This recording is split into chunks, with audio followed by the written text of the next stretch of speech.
नमस्कार विद्यार्थी मित्रांनो, वरद ऑनलाईन अपडेट्सच्या चॅनलमध्ये आपलं स्वागत आहे। या ठिकाणी आपल्याला शैक्षणिक सगळी माहिती, त्यानंतर गव्हर्नमेंट जॉबची माहिती आणि ऑनलाईनच्या बरेचशा अपडेट्स इथे मिळत असतात। ठीक आहे, कशाचे रिझल्ट लागले, कशाच्या परीक्षा येणार आहे, ॲडमिट कार्ड कोणते कोणते येणार आहेत, या संपूर्ण गोष्टी माझ्या चॅनलवर आपल्याला मिळत असतात। ठीक आहे, सध्याला आपण बघूया की MPSC group C services combined preliminary exam 2026 ही 27 जून 2026 म्हणजे आजपासून चालू होत आहे आणि 17 जुलै 2026 पर्यंत याला आपण अप्लाय करू शकता। तर याच्या वॅकन्सीज कशा राहणार आहे, एज्युकेशनल क्रायटेरिया काय आहे, त्यानंतर कोणत्या पदासाठी काय आपलं शिक्षण असलं पाहिजे, त्यानंतर कोणते कोणते पदं राहणार आहेत, त्याच्या वॅकन्सीज कशा कशा आहेत, संपूर्ण गोष्टी आपण या व्हिडिओमध्ये कव्हर करणार आहोत। तर शेवटपर्यंत व्हिडिओ बघायचा आहे, कुठे स्किप करू नका। जास्तीत जास्त मित्रांना शेअर करा आणि माझ्या चॅनलला सबस्क्राईब करा। तर चला चलूया आपल्या व्हिडिओमध्ये।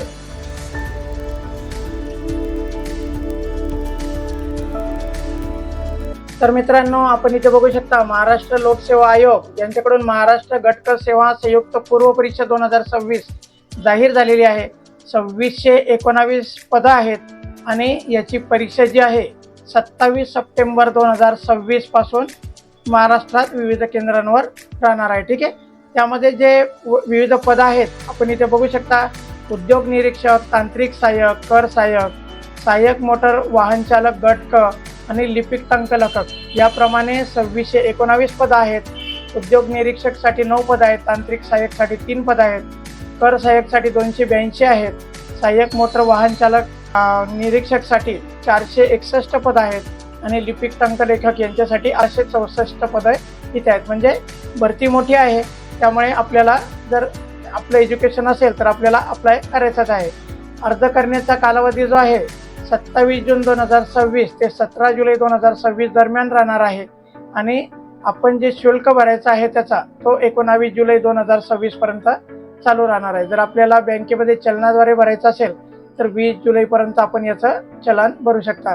परंतु कुठलाही उशीर न करता दिलेल्या तारखेमध्ये किंवा सुरुवातीलाच आपण जर आपला फॉर्म भरून टाकला तर आपल्याला साईड चालती नाही चालती किंवा त्याचा साईडचा जो लोड असतो, वर्किंग लोड, तो आपल्याला सहन करावा लागणार नाही आणि आपल्याला गर्दीमध्ये कुठेही इंटरनेट कॅफेवर वगैरे बसावं लागणार नाही। ठीक आहे, त्यामुळे लवकरात लवकर आपला फॉर्म भरून टाकायचा आहे आणि आपल्या पुढच्या अभ्यासाला लागायचं आहे। तर मित्रांनो, उद्योग निरीक्षक या पदासाठी आपण वेतन श्रेणी बघू शकता S13, यामध्ये 35,400 ते 1,12,400 अधिक महागाई भत्ता आणि नियमाप्रमाणे देय भत्ते असे राहणार आहेत। तांत्रिक सहाय्यक पदासाठी S10 ग्रेडमध्ये 29,200 ते 92,300 आणि आपले महागाई भत्ते आणि नियमाप्रमाणे देय भत्ते आपल्याला राहणार आहे। कर सहाय्यक पदासाठी S8 ग्रेडमध्ये 25,500 ते 81,100 आणि वरचे भत्ते आपल्याला राहणार आहे आणि लिपिक टंकलेखक या पदासाठी S6 म्हणजे 19,900 ते 63,200 याबरोबरच आपल्याला महागाई भत्ते देखील मिळणार आहे। ठीक आहे, सहाय्यक मोटर वाहन निरीक्षक या S14 ग्रेडमध्ये 38,600 ते 1,22,800 आणि महागाई भत्ते नियमाप्रमाणे जे असलेले भत्ते आपल्याला इथे मिळणार आहे। यासाठी वयोमर्यादा आपण बघू शकता की सर्वसाधारण जे आहे त्यांना उद्योग निरीक्षक या पदासाठी आणि तांत्रिक सहाय्यक या पदासाठी 19 वर्ष कमीत कमी आपलं वय असलं पाहिजे। कर सहाय्यकसाठी 18 वर्ष असलं पाहिजे। लिपिक टंकलेखक आणि सहाय्यक मोटर वाहन चालक यांच्यासाठी 19 वर्ष आपलं वय असलं पाहिजे। ठीक आहे, कमाल वयोमर्यादा जी आहे ते आपण बघू शकता की ओपन कॅटेगरीसाठी 38 आहे आणि कास्टसाठी 43 राहणार आहे। जर आपल्याकडे प्रावीण्यप्राप्त खेळाडू, माजी सैनिक, त्यानंतर इतर कोणतेही दिव्यांग, प्रकल्पग्रस्त, भूकंपग्रस्त, पदवीधर अंशकालीन यापैकी कोणतंही आरक्षण जर असेल तर त्यामध्ये आपल्याला वयोमर्यादेनुसार सूट राहणार आहे। मित्रांनो, शैक्षणिक अर्हता आपण इथे बघू शकता। उद्योग निरीक्षक गट संवर्ग जो आहे त्याच्यासाठी आपली मान्यताप्राप्त विद्यापीठाची पदवी असली पाहिजे। उद्योग निरीक्षक गट जो आहे त्यासाठी विद्यापीठाची पदवी अभियांत्रिकीमधील स्थापत्य अभियांत्रिकी तसेच स्थापत्य अभियांत्रिकीमधील विषयांच्या गटांशी संलग्नित असलेले वास्तुविद्या, नगर रचना इत्यादी विषया व्यतिरिक्त किंवा तंत्रज्ञानमधील किमान पदविका म्हणजे डिप्लोमा आपला झालेला असला पाहिजे। आणि विज्ञान शाखेतील संविधानिक विद्यापीठाची पदवी देखील इथे ग्राह्य राहणार आहे. ठीक आहे. सहाय्यक मोटर वाहन चालक या संवर्गासाठी आपलं महाराष्ट्र राज्य माध्यमिक उच्च माध्यमिक शिक्षण मंडळाची माध्यमिक शालांत प्रमाणपत्र म्हणजे SSC उत्तीर्ण असणे गरजेचे आहे. आणि त्याचबरोबर माध्यमिक शालांत प्रमाणपत्र स्वयंचलित अभियांत्रिकी म्हणजे ऑटोमोबाईल इंजिनिअरिंग, यंत्र अभियांत्रिकी म्हणजे मेकॅनिकल इंजिनिअरिंग विषयातील किमान 3 वर्षाचा पदविका म्हणजे डिप्लोमा किंवा केंद्र व राज्य शासनाने त्या समकक्ष म्हणून घोषित केलेला डिप्लोमा आपला झालेला असला पाहिजे.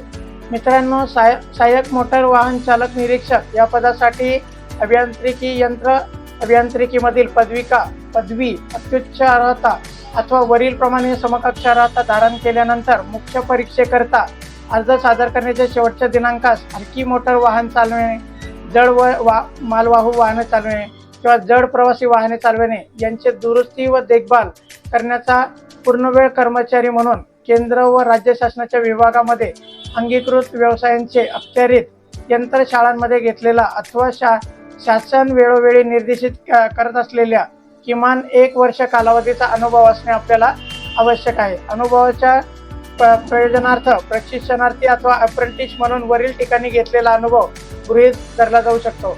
मुख्य परीक्षेस अर्ज सादर करण्याच्या शेवटच्या दिनांकास वर नमूद केल्याप्रमाणे किमान 1 वर्ष कालावधीचा पूर्णवेळ कर्मचारी म्हणून अनुभव नसेल त्यांनी नियुक्ती दरम्यान परिवीक्षाधीन कालावधीमध्ये शासनाच्या विविध अथवा अंगीकृत व्यवसायामध्ये अथवा शासन वेळोवेळी निर्देशित करेल अशा संस्थेमध्ये किमान 1 वर्ष कालावधीचा अनुभव घेणे बंधनकारक राहणार आहे.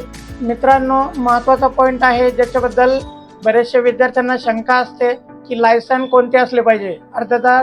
अर्ज सादर करताना अंतिम दिनांकास वर नमूद केल्याप्रमाणे जड वाहन वाहतूक किंवा जड प्रवासी वाहतूक वाहन यापैकी एखादी किंवा दोन्ही वाहने चालविण्याचे लायसन नसेल तर अशा उमेदवारास अशा नियुक्ती किंवा नियुक्ती नंतरच्या 2 वर्षाच्या परीक्षा कालावधीमध्ये प्राप्त करणे बंधनकारक राहणार आहे. म्हणजे सहाय्यक मोटर वाहन निरीक्षक या संवर्गासाठी शारीरिक अर्हता जी आहे, पुरुष उमेदवारासाठी उंची जी आहे 163 सेंटीमीटर आणि छाती 79 आणि 5 सेंटीमीटर फुगवून असे असली पाहिजे.